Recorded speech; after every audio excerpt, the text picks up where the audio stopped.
This is Jed Disler, and welcome to The Piano Maven, your friendly podcast guide to piano recordings. You can subscribe to this podcast through my Substack page by clicking on the link in the episode description. Paid subscribers get bonuses such as Piano Maven Zoom meetings, where we share listening experiences and meet special guests. So please consider subscribing to help us reach out further into the piano community and to keep this podcast in production.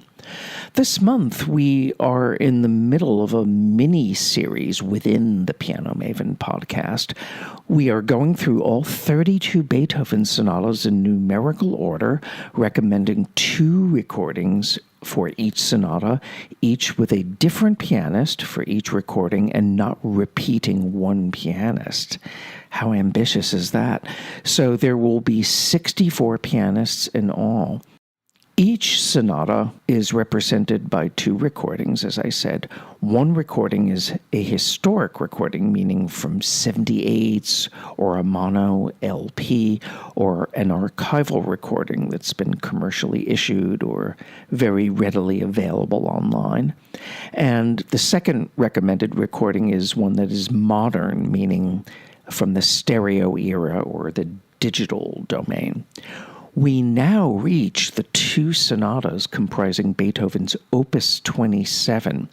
First, let me give you a little bit of history.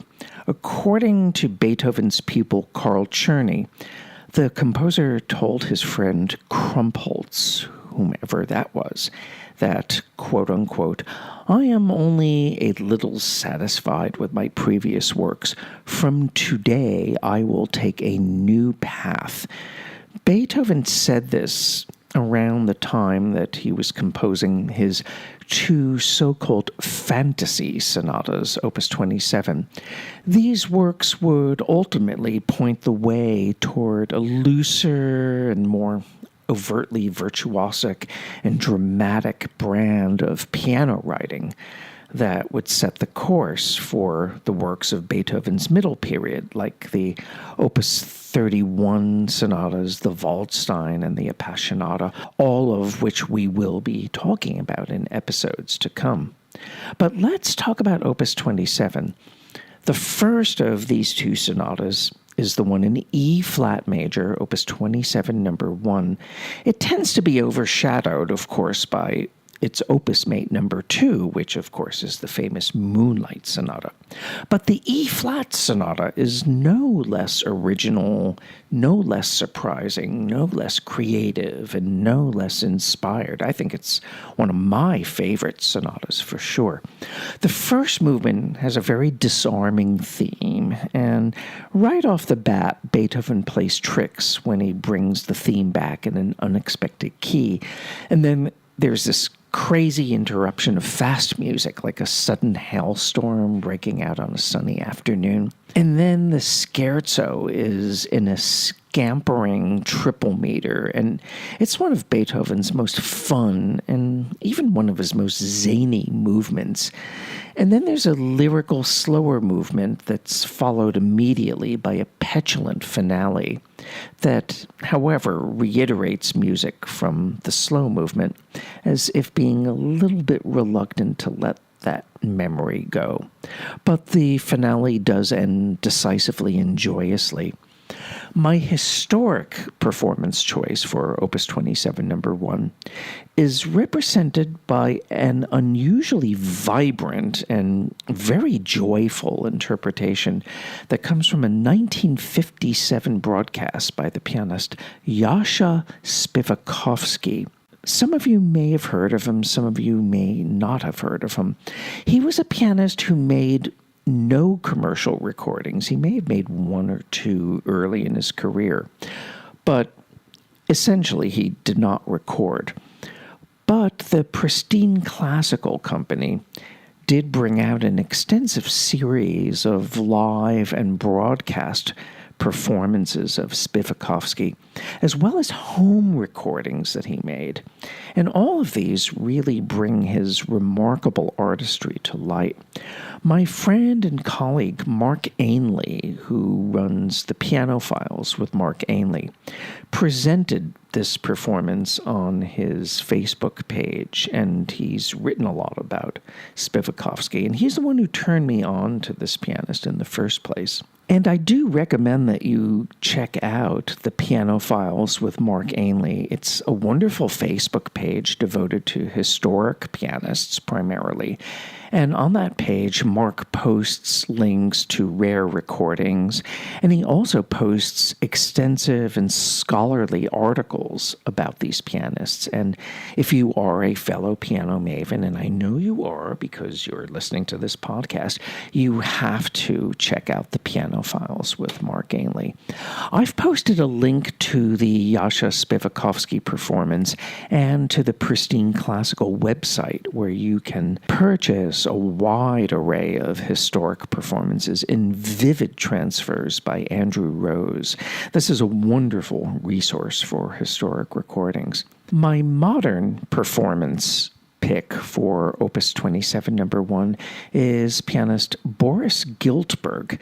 In 2020, Giltberg set out to record a complete Beethoven Sonata cycle, which was released in both audio and video versions on Naxos. And his invigorating performance of Opus 27 number 1, I think, is one of his cycle's high points. I've posted a link to his website where you can watch and hear Giltberg's performance. Now, sometimes I find that this pianist can be a little mattered, especially when he plays Rachmaninoff in Liszt, but I have been enjoying a lot of his Beethoven, and he is in complete stylistic sympathy with this piece. It's a really, really strong performance. So now we reach the Moonlight Sonata. It was composed in 1801. Beethoven had nothing to do with its nickname, by the way. The Moonlight title originates with a German critic and poet named Ludwig Rellstab, who wrote somewhere that the first movement, Adagio Sostenuto, evoked a vision of a boat on Lake Lucerne by moonlight. And this imagery, for better or worse, has stuck to this day. It's no wonder, perhaps, that the Adagio Sostenuto movement has become a kind of cliché. It's been anthologized and boulderized and parodied to death for centuries, and I think it always will be, I'm afraid. But the more that one gets to know all three movements of the sonata, the better one can appreciate the music's utter originality, its expressive diversity, and its sheer compactness of form and expression. And I think because this sonata is so popular that it's worth talking about the music a little bit.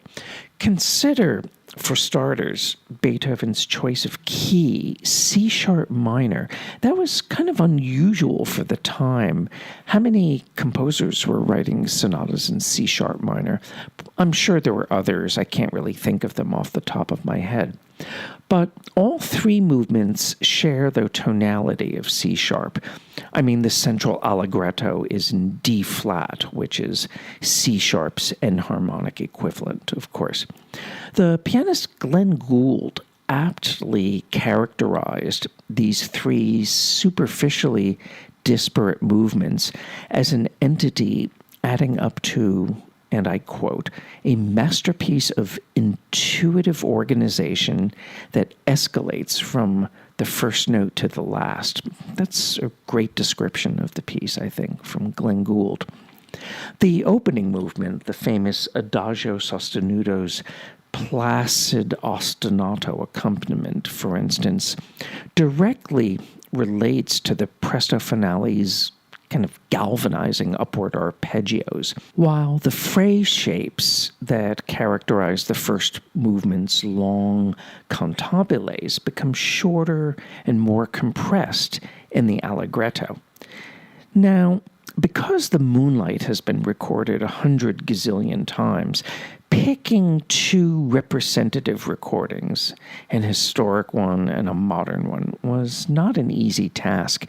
In fact, last year I wrote a gramophone collection article where I discussed about 20 or so recorded versions of the Moonlight.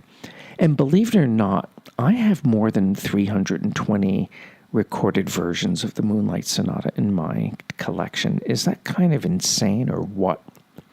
However, the modern recommendation that I will make here actually did not figure in the 4 top choices that I picked for my gramophone article. I do think that this is a highly distinctive and strong and original interpretation, and this modern pick of mine is a recording that was made for the Philips label by Mischa Dichter. I think it's one of the most overlooked and underrated Moonlights in the catalog, actually. The Adagio is on the brisk side, but it's full of poetic introspection, and the central allegretto contains some really unusual and interesting, yet totally plausible and logical inner voice movement, as if the music was for a string quartet instead of 10 fingers on a keyboard. Now, the presto finale does not go at the kind of whirlwind clip that younger pianists tend to favor these days. They tend to think of the music as an Olympic event rather than a piece of music. But Mischa Dichter's conservative tempo allows for a resolute steadiness, and it also allows the big dynamic contrasts to really speak out and register with fullest impact. And the more that I hear this recording, the more that I feel that it deserves much more attention than it gets. Originally, it came out on Philips, and it's been reissued on SACD by Pentatone. I don't know if that disc is still available. But, I wrote the booklet notes for Sony BMG's recent edition of Mischa Dichter's complete RCA Victor albums reissue. And for that reissue, I actually interviewed the pianist, and when I was talking with Mischa Dichter, we both agreed that it would be great for Universal Classics, maybe Australian Eloquence, could reissue all of his Philips recordings and put them all in a box, because so many of the recordings he did for Philips have kind of fallen between the cracks and haven't been available for a long time.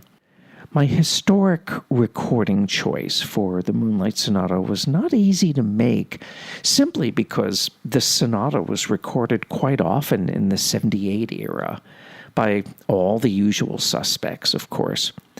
Now, I mean no slight nor any disrespect to the shellac era's top-tier Moonlight contenders like Ignaz Friedman, Artur Schnabel, Wilhelm Backhaus, Benno Moiseievich, and Egon Petri, when I nominate a recording from 1927 by Harold Bauer as my historic recommendation.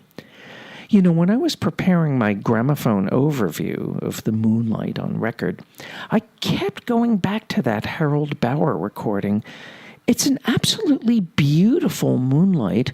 He treats the first movement in a long-lined a la breve style, meaning that he feels the music in either 1 or 2 slow beats to a bar rather than laying on each beat.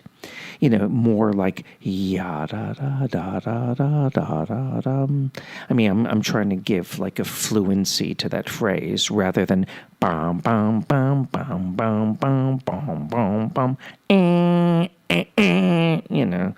which is so damn boring. And his interpretation is very poetic. It's characterized by all kinds of quote-unquote old school devices like left-hand anticipations and retards at cadences, but these always sound organic and inevitable.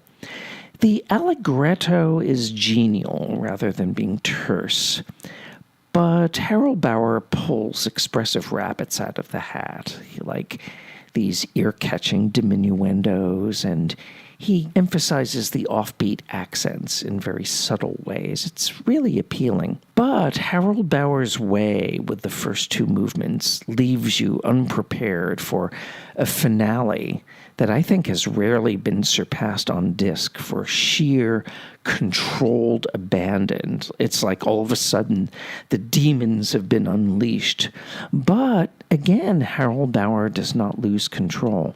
It's a really, really special performance, and I think it has stood the test of time wonderfully well since 1927. That's 98 years, my goodness. This is Jed Disler, and you've been listening to The Piano Maven, your friendly podcast guide to piano recordings. And I look forward to being with you next time when we recommend two recordings of Beethoven's next sonata in line, the Sonata number 15, Opus 28, the so-called Pastoral Sonata. And I'm sure you will want to tune in to find out which versions I will recommend. Do you think you can guess which ones I'm going to recommend? Well, you got to tune in to find out. In the meantime, take care and stay safe.